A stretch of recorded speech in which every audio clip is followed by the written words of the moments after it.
Hola, vamos a ver ANOVA de dos factores, vamos a ver cómo se hace. Primero vamos a ver teoría y luego vamos a ver cómo se hace manualmente. Primero tenemos que tomar en cuenta algunos conceptos importantes porque unos nos van a ayudar a saber cómo concluir. Primero, pues, ¿qué es el ANOVA? Es la técnica estadística utilizada para comparar las medias de tres o más grupos y determinar si hay diferencias o efectos significativos entre ellos. Aquí a veces en los problemas podemos ver cualquiera de las dos palabritas al momento de que vemos la redacción, de ver si hay diferencia o efecto, es lo mismo a menos de que se especifique otra cosa, pero ahí por si ven cualquiera de las dos palabras se refiere a exactamente lo mismo, efectos. Aquí lo que queremos probar es la hipótesis nula, que todas las medias sean iguales, y pues podemos demostrar la hipótesis alternativa, que al menos una de las medias es diferente. Es lo que vamos a demostrar tal cual. Si una de las medias es diferente, por ello pues realizamos el ANOVA. Con todo el procedimiento pues vamos a probar si se rechaza o no se rechaza la hipótesis nula. Entonces, la interacción, esta se refiere a cómo los efectos de un factor pueden cambiar dependiendo de lo que pueda causar su impacto con el otro factor. Ahorita vemos qué son los factores y tratamientos. El efecto, pues, es la diferencia, cambio o influencia que pueda generar una variable sobre la otra variable. Aquí el problema que vamos a ver es es el de los pesos. Los pesos en kilogramos de la siguiente tabla provienen del conjunto de datos 1, datos corporales en el apéndice B. También se muestran los resultados del análisis de varianza de dos factores. Use los resultados mostrados y un nivel de significancia de 0.05 que se puede concluir. Aquí lo importante, viene mucho rollo, pero lo que tenemos que tener en cuenta son primero los pesos, que pues vienen aquí en la tabla que nos están dando. Ahorita vamos a ubicar un poquito mejor qué es cada cosa. Y pues en la siguiente tabla provienen del conjunto de datos 1, datos corporales. Esto pues es parte del libro. El libro lo especifica así, del libro donde saqué este problema, pero pues que un problema te diga que provienen del conjunto de datos 1, eso pues no te va a venir en muchos problemas. Y luego también muestran los resultados del análisis de varianza de dos factores. Bueno, esto también es rollo del libro, no hay ningún problema. Y luego use los resultados mostrados y aquí un nivel de significancia de 0.05. ¿Qué significa? Que pues en la ANOVA de dos factores que nosotros vamos a demostrar, tenemos que trabajar con la tabla de distribución Fisher de 0.05. Hay veces que pues el alfa puede ser 0.01, 0.010, pero en este caso con ANOVA no vamos a trabajar así. Todos los resultados que hagamos con este procedimiento van a ser para el nivel de significancia de 0.05. No va a haber otro, por lo menos en estos problemas. Y lo que se puede concluir, pues es a lo que queremos llegar. Nuestra conclusión, que ya sería el final. Ahora vamos a ubicar quién es quién en esta tablita que tenemos enfrente. Las filas y las columnas. Las filas, pues son las naranjas, son las acostaditas. Esta es una fila, esta también es otra fila, y esta también es otra fila. En total, pues tenemos tres filas y son dos columnas. Las columnas son las que están paraditas. Aquí, pues, ¿quién es quién? Esto, lo que dice 1829, 3049 y 5080 son edades. Este dato se llama edades. Aquí mujeres y hombres, pues el dato es el género, así lo vamos a llamar.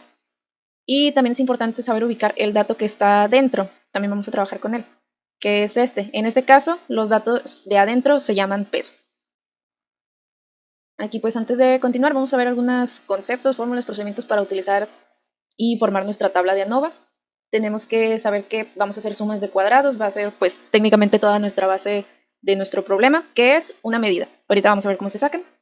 Vamos a usar también el cuadrado medio, que este lo vemos ya hasta casi al final cuando vamos formando la tabla. Por el momento nada más tenemos que saber qué es una medida. Sirve para calcular la dispersión de los datos, se obtiene dividiendo la suma de cuadrados correspondiente entre los grados de libertad. Lo vamos a ver un poquito más adelante, ya casi hasta el final. Y luego las fórmulas para obtener la suma de cuadrados. Primero vamos a sacar el valor C. Este es muy importante. Si lo sacamos mal, ya todo el problema se va a ir. ¿Quién es C? Son todos los numeritos que tenemos en nuestra tabla al cuadrado entre su n correspondiente. Aquí, ¿cómo lo podemos resumir? Por ejemplo, tenemos esta tabla. Todos nuestros datos son estos que están aquí en medio. Son 10, 20, 30, 40, 50, 60. Son 60 datos. Entonces, vamos a sumar todos estos. El resultado que obtengamos lo vamos a elevar al cuadrado y lo vamos a dividir en este caso entre 60. Ese va a ser nuestro valor C. Y luego el SC total son todos los valores al cuadrado sumados menos menos el valor C. También pues lo vamos a ver un poquito más adelante ya cuando lo hagamos todo a mano, pero pues básicamente, ¿qué es? Aquí por ejemplo dice 63.4, va a ser ese valor al cuadrado más 57.8 al cuadrado más 52.6 al cuadrado y así con todos, absolutamente todos, que no nos falte ninguno. Y luego ese valor que nos salga de la suma menos el C, menos este. Y luego el SC subtotal, son los subtotales de cada cuadrito que tenemos en nuestra tabla, sumados al cuadrado entre su n correspondiente menos el valor c.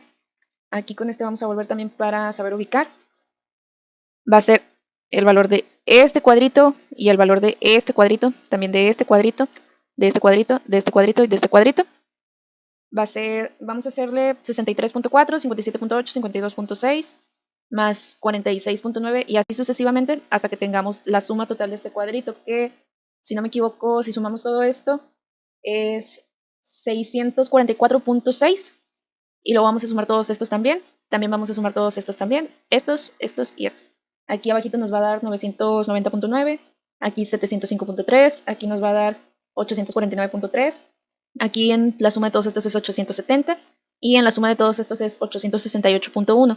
¿Qué vamos a hacer? Esos valores que nos salgan aquí, aquí, aquí, aquí, aquí y aquí, los vamos a elevar al cuadrado, todos, y luego los vamos a dividir entre su n correspondiente. En este caso, ¿cuántos valores hay aquí? ¿Cuántos hay aquí? ¿Cuántos hay aquí? ¿Cuántos hay aquí? ¿Cuántos hay aquí? ¿Y cuántos hay aquí? Son 10. Entonces, son todos esos valorcitos que comentaba al cuadrado sumados entre su n correspondiente, que es 10, menos el valor c, que pues es este. Y luego en la suma de cuadrados de las filas o SC filas, es la suma de cada fila al cuadrado entre n, entre su n correspondiente también menos c. Aquí, ¿qué vamos a hacer? Por ejemplo, tenemos nuestra tablita, vamos a trabajar con los valores que nos dé aquí, que nos dé aquí también y que nos dé aquí también. Aquí vamos a sumar 63.4 más 57.8 más 52.6, todos estos, pero también con estos, lo que nos salga lo vamos a sumar al cuadrado. Y luego aquí también vamos a sumar todos estos, lo que nos salga va a ser al cuadrado. Y aquí también todos estos, lo que nos salga al cuadrado. Aquí arriba queda 1493.9, aquí queda 1860.9 y aquí en todos estos queda 1573.4. Esos tres los vamos a elevar al cuadrado y los vamos a sumar. Y pues tenemos que dividirlos entre su n correspondiente de cada fila. En este caso tenemos 20 datos aquí, 20 datos acá y también 20 acá. Entonces ya nada más los dividimos entre 20, le quitamos el menos c y nos debe dar el resultado de la suma de cuadrados de las filas. Para el SC columnas es la suma de cada columna al cuadrado entre su n correspondiente menos c. Aquí pues sumaríamos todos estos, nos quedaría, si no me equivoco también, 2340.8. Aquí nos quedaría 2587.4, ya sumando todos estos. Entonces lo que tendríamos que hacer es 2340.8 al cuadrado, más lo que nos dio aquí, 2587.4 al cuadrado. Eso nos va a dar pues un resultado, lo dividimos entre n, que pues aquí n son 10, 20, 30, 10, 20, 30. El n correspondiente tal cual es 30, le quitamos menos c y ya quedó, ya tenemos nuestra suma de cuadrados de columnas. Entonces continuamos ya con lo fácil hasta el momento. Entonces seguimos con la suma de cuadrados de las filas por las columnas. Nada más hacemos esta resta grandota, que sería tomar el valor del SC subtotal que está aquí, tomar el valor que nos dé de la suma de cuadrados de las filas y de la suma de cuadrados de las columnas. Ya todos restados nos da el SC F por C, suma de cuadrados de filas por columnas, ya tenemos ese dato. Y para el SC error, suma de cuadrados del error, simplemente es la suma total, suma de cuadrados total menos la suma de cuadrados de las filas, la suma de cuadrados de las columnas y la suma de cuadrados de las filas por las columnas. Aquí simplemente son restas y ya. Y luego continuando, todo el rollo que hicimos anteriormente es para que nosotros llenemos esta tablita. Vamos desde el principio. Aquí no se vayan a revolver, pero vamos a tomar las n's correspondientes, por así decirlo, y le restamos 1. Por ejemplo, aquí con el tratamiento A, que son de las filas, ¿cuántos datos tenemos de filas? 1, 2, 3. Ahí están. Entonces vámonos a la tabla. Es 3 menos 1. Aquí nuestro primer grado de libertad son 2. Entonces, continuando con el tratamiento B, tenemos nuestra tablita. Hay un dato, dos datos. Entonces, sería n menos 1, 2 menos 1, quedaría 1 para el tratamiento, los grados de libertad del tratamiento B, que son las columnas. Y luego aquí, para la interacción de A por B, o de F por C, como lo quieran ver, nada más es multiplicar el resultado que nos dé aquí por el resultado que nos dé aquí, y pues nos da los grados de libertad correspondientes a este cuadrito. Y luego aquí les recomiendo que primero hagan los grados de libertad total, porque está un poquito más sencillo. Necesitamos el dato de aquí para obtener el error. Entonces, el n correspondiente aquí se refiere al número total de datos que tenemos en nuestra tablita. Aquí tenemos 10, 20, 30, 40, 50, 60. Entonces, en el total le tendríamos que poner 60 menos 1 es igual a 59. Entonces aquí también igual son restas. Nos quedaría el total, que es 59, menos la interacción de A por B, que sería el valor que nos dé aquí, el tratamiento A, que es el valor que nos va a dar acá, y el tratamiento B, que es el valor que nos va a dar por acá. Y pues ese va a ser el resultado del error. Simplemente son este y este restados para que nos dé el error. Y luego aquí suma de cuadrados, simplemente es acomodar. Nosotros ya tenemos nuestras fórmulas de sumas de cuadrados utilizadas, tenemos los valorcitos que corresponden. Aquí están, los anotamos todos en su lugar y ahí ya quedó. Ahora, este valorcito que lo vimos un poquito más atrás, que era el cuadrado medio, lo vamos a obtener con los datos de aquí entre los datos de acá. Son divisiones simplemente. La suma de cuadrados de las filas entre los grados de libertad del tratamiento A nos da el valor que corresponde aquí, igual acá. La suma de cuadrados de las columnas entre los grados de libertad del tratamiento B nos da el valor que corresponde aquí. Yo le pongo CMSCF como para darle un nombre. Mira, aquí tenemos cuadrado medio. Simplemente suma de cuadrados de las filas entre el tratamiento A es el cuadrado medio de la suma de cuadrados de las filas. Así le puse yo como para saber ubicar. Entonces aquí también suma de cuadrados de las columnas entre el grados de libertad del tratamiento B nos da el valor de aquí. Y luego suma de cuadrados de las filas por las columnas entre la interacción de A por B. Este dividido entre este nos da el valor que corresponde aquí. Y la suma de cuadrados del error entre el error nos da el valor que corresponde aquí. Y ya no, aquí se queda vacío, aquí ya no va nada. Y aquí pues son menos datos.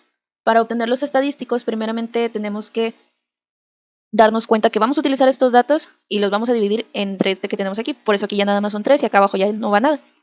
Entonces va a ser el dato que tenemos aquí entre este que está aquí abajo, nos va a dar el primer estadístico F, que es el estadístico de las filas. Y luego aquí igual, es el valor que tenemos aquí entre el que tenemos aquí abajo con el error, es nuestro segundo estadístico F, que es el para las columnas. Y aquí al final tenemos este valor entre este valor nos da nuestro tercer estadístico. Ahí ya los tendríamos todos llenitos, ya estaría llena nuestra tabla de ANOVA. Hay que ser muy meticulosos y muy cuidadosos en todas las sumas de cuadrados, porque si algo nos sale mal, nuestra tabla ya valió, ya está toda mal. Y bueno, aquí todavía no acabamos, vamos a saber cómo concluir.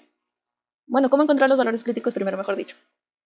Primero, vamos a asegurarnos de usar la tabla de distribución F con el valor de 0.05. Hay que tener cuidado porque hay tablas con otro valorcito aquí y no nos van a ayudar. Tenemos que usar forzosamente la de 0.05 en este caso para este problema.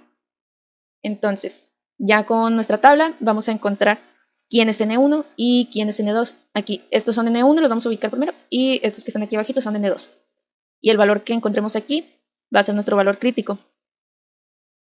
Y luego, pues, ¿quiénes son N1 y N2? Aquí pues yo puse el pedacito de la tabla, pero vamos a verlo desde acá de una vez. Estos tres van a ser N1 y este siempre va a ser N2, así, simplemente así. Son tres estadísticos, nota, N2 siempre es el grado de libertad del error, que es este ahí como mencionaba. Entonces, para las filas, nuestro estadístico tiene que quedar como F de 0.05, coma, el número que está aquí, coma, el número que está aquí abajito. Y luego pues N1 es el grado de libertad del tratamiento A, que pues es este como mencionaba.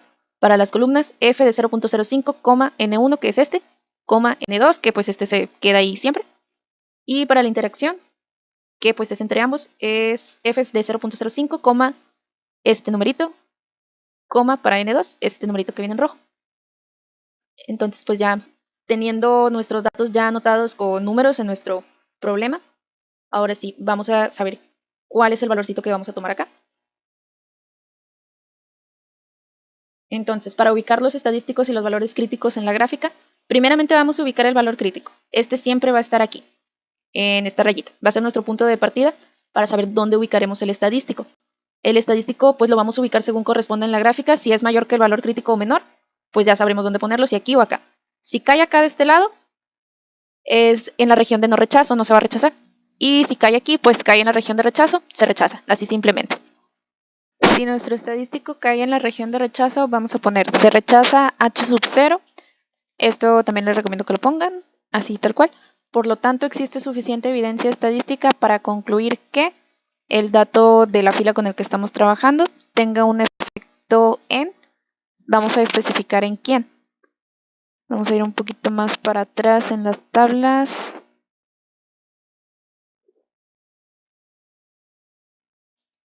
Aquí para la fila, ¿quién es la fila? La edad. ¿Quién es el dato de adentro? El peso. Entonces, aquí nuestra conclusión quedaría: se rechaza h sub 0, por lo tanto existe suficiente estadística para concluir que las edades tengan un efecto en el peso. Si cae en la región de no rechazo, pues no se rechaza h sub 0, por lo tanto no existe suficiente evidencia estadística para concluir que las edades tengan un efecto en el peso. Aquí para las columnas, continuamos. Si se rechaza el estadístico en esa parte, ponemos se rechaza h sub 0, por lo tanto existe suficiente evidencia estadística para concluir que el género, que era el dato de la columna, tiene un efecto en el peso. Si cae el estadístico correspondiente, que es el segundo estadístico, en la región de no rechazo, por lo tanto no existe suficiente evidencia estadística para concluir que el género tenga un efecto en el peso. Y luego ya nada más al final, para la interacción entre ambos, con este no hay mucho rollo, simplemente le vamos a poner así. Si nuestro último dibujito, nuestro último estadístico cae en la región de rechazo, se rechaza h sub 0, por lo tanto existe suficiente evidencia estadística para concluir que haya un efecto de interacción entre ambos. Le pueden poner hasta interacción nada más o interacción entre ambos, ahí como guste. Si no se rechaza h sub 0, por lo tanto no existe suficiente evidencia estadística para concluir que haya efecto de interacción entre ambos. Y ahí pues ya quedó hasta ahorita la teoría, vamos a ir con la práctica.